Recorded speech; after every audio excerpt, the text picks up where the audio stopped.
Hello friends, Excel के एक और ट्यूटोरियल में आपका स्वागत है। आज की वीडियो कुछ स्पेशल होने वाली है और इस स्पेशल वीडियो में हम डिस्कस करेंगे special function that is if function आपने एक्सेल में बहुत बार यूज़ किया होगा और जो बिगनर्स हैं उनके लिए इफ़ फार्मूला जो है वो बिल्कुल एक मैजिकल टूल है एक्सेल में यूज़ करने के लिए। आज मैं आपको 7 डिफरेंट एग्जांपल्स के साथ इस फॉर्मूले को और एक्सप्लोर करवाऊंगी और आपको पता चलेगा कि इस फॉर्मूला को आप कैसे अपनी शीट में यूज़ कर सकते हैं। तो बिना देरी किए वीडियो को स्टार्ट करते हैं। मैं शालिनी स्वागत करती हूँ आपका लर्नर्स एकेडमी में। चलिए वीडियो शुरू करें।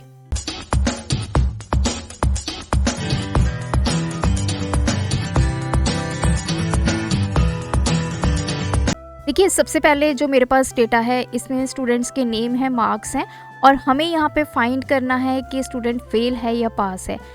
सबसे पहले बात करेंगे कि इफ़ जो आपका फंक्शन है वो हम तब यूज़ करते हैं जब हमारे पास डेटा में कोई कंडीशन गिवन है। कंडीशन के बेस पे हमें कोई डिसीज़न लेना है तो उस टाइम पे हम इफ़ को यूज़ करते हैं। इफ़ आप अकेला भी यूज़ कर सकते हैं और इसको आप दूसरे फंक्शंस के साथ कंबाइन करके भी यूज़ कर सकते हैं। तो सबसे पहले मैं लिखूंगी equals to if bracket start. सबसे पहले यहाँ पे होता है लॉजिकल टेस्ट जिसको हम कंडीशन बोलते हैं। तो कंडीशन क्या है, अगर मेरे मार्क्स जो कि C3 सेल में है अगर वो 40 से कम है कॉमा, तो ये मेरी कंडीशन होगी कि मार्क्स अगर 40 से कम है तो स्टूडेंट जो है वो फेल है, अदरवाइज पास है। तो अगर ये कंडीशन ट्रू हो जाती है तो क्या डिस्प्ले हो, that is fail comma. Otherwise आपने फॉल्स के लिए भी यहाँ पे वैल्यू देनी है। अगर ये कंडीशन फॉल्स हो जाती है तो क्या हो, तो आपका स्टूडेंट क्या है, पास है, क्योंकि हमने कंडीशन दी है लेस देन 40। एंटर करेंगे तो ये मार्क्स 25 है तो ये स्टूडेंट फेल हो गया है। यहाँ से इसको डबल क्लिक करेंगे तो सभी में वैल्यूज़ आ जाएंगी। तो जिन स्टूडेंट्स के मार्क्स ग्रेटर देन 40 हैं वो सभी पास हैं, 40 से कम वाले सभी फेल हैं। अब हम बढ़ते हैं अपनी सेकेंड एग्जाम्पल पे। यहाँ पे वोटर नेम है, एज है और हमें ये देखना है कि ये वोटिंग के लिए एलिजिबल हैं या नहीं। तो सिर्फ मुझे जो एलिजिबल है वहाँ पे एलिजिबल लिखा है और जो एलिजिबल नहीं है वहाँ पे आ जाए नॉट एलिजिबल। तो वोटिंग के लिए हमें पता है कि कंडीशन क्या होती है, एज जो है वो 18 से ग्रेटर होनी चाहिए। तो यहाँ पे मैं चेक करूँगी, अगर ये एज लेस देन 18 है तो आप एलिजिबल नहीं हैं, नॉट एलिजिबल कॉमा, अदरवाइज आप क्या है, एलिजिबल। देखिए मैंने यहाँ पे एज ली है लेस देन 18, तो आप ये कंडीशन इस तरह भी लिख सकते हैं, अगर ये एज ग्रेटर देन 18 है तो एलिजिबल और नेक्स्ट में लिखेंगे नॉट एलिजिबल। तो ये एज 20 है तो ये एलिजिबल है वोटर हमारा। तो सिर्फ एक ही कैंडिडेट है जो नॉट एलिजिबल है, बाकी सभी एलिजिबल है। अब हम देखेंगे अपनी थर्ड एग्जाम्पल में मेरे पास 2 अकाउंट नंबर हैं। तो अगर ये अकाउंट नंबर मैच कर रहे हैं तो यहाँ पे मैच आ जाए और जो अकाउंट नंबर मैच नहीं कर रहे हैं वहाँ पे ब्लैंक आ जाए, मुझे कुछ भी नहीं वहाँ पे डिस्प्ले करना। तो मैं लिखूंगी equals to if bracket start. अब कंडीशन क्या होगी, अगर ये वैल्यू इसके इक्वल है, इसके इक्वल है तो क्या लिखा है, मैच। अदरवाइज मुझे कुछ भी डिस्प्ले नहीं करना तो मैं डबल कोट्स जो है वो खाली रखूंगी और ब्रैकेट क्लोज करूंगी, एंटर, और नीचे तक इसको ले जाएंगे। तो देखिए सिर्फ वही मेरे पास मैच आ रहा है जो वैल्यूज़ आपस में मैच कर रही हैं। जो वैल्यूज़ मैच नहीं कर रही वहाँ पे ब्लैंक जो है वो शो हो गया। फोर्थ एग्जाम्पल देखते हैं। यहाँ पे कुछ स्टूडेंट्स के नेम हैं, मार्क्स हैं और मुझे यहाँ पे डिस्प्ले करवाना है सिर्फ फेल स्टूडेंट्स के नेम। तो जो स्टूडेंट्स फेल होंगे, कंडीशन यही है कि 40 से जिन स्टूडेंट्स के मार्क्स कम हैं वो फेल हैं और उनके नेम मुझे यहाँ पे फेल स्टूडेंट्स वाले कॉलम में लेके आने हैं। मैं लिखूंगी equals to if bracket start, अगर ये वैल्यू लेस देन 40 है तो हमारा क्या डिस्प्ले हो जाए, ये नेम, अदरवाइज सेल क्या रहे, ब्लैंक। तो उसके लिए डबल कोट्स, ब्रैकेट क्लोज करेंगे, एंटर।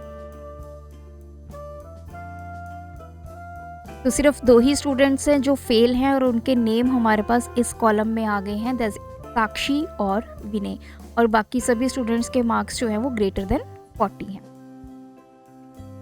नेक्स्ट हमारे पास कुछ स्टूडेंट्स के नेम हैं, मार्क्स हैं, और हमें ग्रेस मार्क्स ऐड करने हैं, लेकिन कंडीशन यही है कि जिन स्टूडेंट्स के मार्क्स कम हैं, फेल जो स्टूडेंट्स हैं, उन्हीं को हमने 5 ग्रेस मार्क्स जो है वो देने हैं। तो इक्वल्स टू इफ, सबसे पहले चेक करेंगे क्या ये वैल्यू लेस देन 40 है। अगर ये 40 है तो ट्रू के लिए हम क्या करेंगे, इस वैल्यू में हमें 5 ऐड करना है। तो ये वैल्यू +5, अदरवाइज आपका सेल जो है वो ब्लैंक रहे, एंटर। तो देखिए 2 स्टूडेंट्स हैं जिनके मार्क्स 40 से कम थे और उनमें 5 ग्रेस मार्क्स ऐड हो गए हैं। तो 25 30 हो गया है, 39 44 हो गया है। अगर अभी तक आपको ये वीडियो अच्छी लग रही है तो वीडियो को लाइक ज़रूर कर दें और चैनल को ज़रूर सब्सक्राइब कर लें। नेक्स्ट मेरे पास है एम्प्लॉई नेम, उनकी सैलरी, और अब हमें देना है इंक्रीमेंट 10% का, लेकिन इंक्रीमेंट उन्हीं को देना है जिनकी सैलरी जो है वो ग्रेटर देन, या फिर आप कंडीशन दे सकते हैं जिनकी सैलरी 15,000 से कम है। 15,000 से कम सैलरी को हम 10% जो है वो इंक्रीमेंट देने वाले हैं। तो मैं लिखूंगी इक्वल्स टू इफ, कंडीशन में रहेगा अगर ये वैल्यू लेस देन 15,000 है, तो अगर ये कंडीशन ट्रू हो जाती है, सैलरी 15,000 से कम है, तो अब हमें इंक्रीमेंट देना है। तो ये वैल्यू प्लस ये वैल्यू इंटू 10%,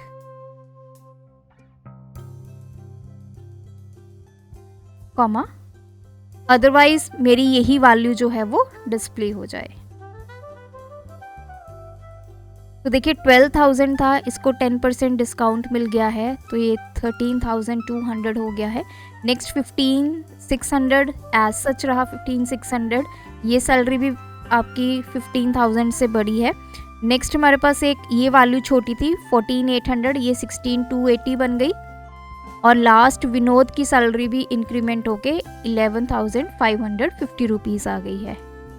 तो अब हम बढ़ते हैं अपनी लास्ट एग्जाम्पल में, जिसमें हमें यहाँ पे स्टूडेंट्स को ग्रेड देने हैं।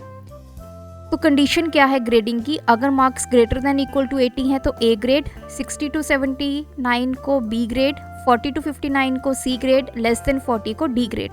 और कुछ मार्क्स मैंने यहाँ पे लिखे हैं, अब मुझे यहाँ पे ग्रेड देना है, तो यहाँ पे मैं यूज़ करूँगी नेस्टेड इफ़ का। नेस्टेड इफ़ का मतलब क्या होता है कि एक इफ़ के अंदर आप दूसरी इफ़ स्टेटमेंट को यूज़ कर सकते हैं। तो सबसे पहले इफ़, तो पहली कंडीशन क्या होगी, मुझे चेक करना है अगर ये marks greater than equals to 80 हैं, 80 से बड़े या 80 हैं, तो हमें ग्रेड क्या मिल जाए, ए। उसके बाद है फॉल्स के लिए वैल्यू, जहाँ पे फॉल्स के लिए वैल्यू है, अगेन मैं यहाँ पे यूज़ करूँगी अपनी इफ़ स्टेटमेंट को। इफ़ लॉजिकल टेस्ट में हम देंगे अगर ये value greater than equal to 60 है, 60 से बड़ी या 60 के इक्वल, तो आपको ग्रेड मिल जाए बी। अदरवाइज फॉल्स के लिए, जहाँ पे फॉल्स है, फिर से हम एक इफ स्टेटमेंट को यूज करेंगे। इफ अगर ये value greater than equals to 40 है, तो मुझे ग्रेड मिल जाए सी, कॉमा।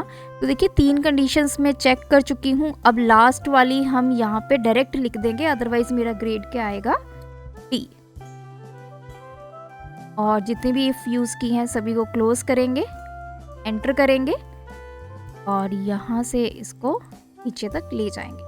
तो 87 मार्क्स हैं, 87 ग्रेटर देन 80 है तो ए ग्रेड, 45 जो है इस रेंज में फॉल करेगा 40 से लेके 59 तक, तो सी ग्रेड है। सिमिलरली 56 भी इसी रेंज में है, सी ग्रेड। 90 के लिए ए ग्रेड एंड 67 के लिए बी ग्रेड। तो ये थी हमारी इफ़ की 7 डिफरेंट एग्जांपल्स, जिसके साथ मैंने आपको समझाने की कोशिश की है कि कैसे आप इफ़ को अपनी शीट में यूज़ कर सकते हैं। बहुत ही मैजिकल फॉर्मूला है। ऐसी और वीडियोस देखने के लिए चैनल को ज़रूर सब्सक्राइब कर लें, क्योंकि इस चैनल पर रोज़ रात 8 बजे आपको एक इन्फॉर्मेटिव वीडियो देखने को मिलेगी। Thanks for watching this video, keep supporting us.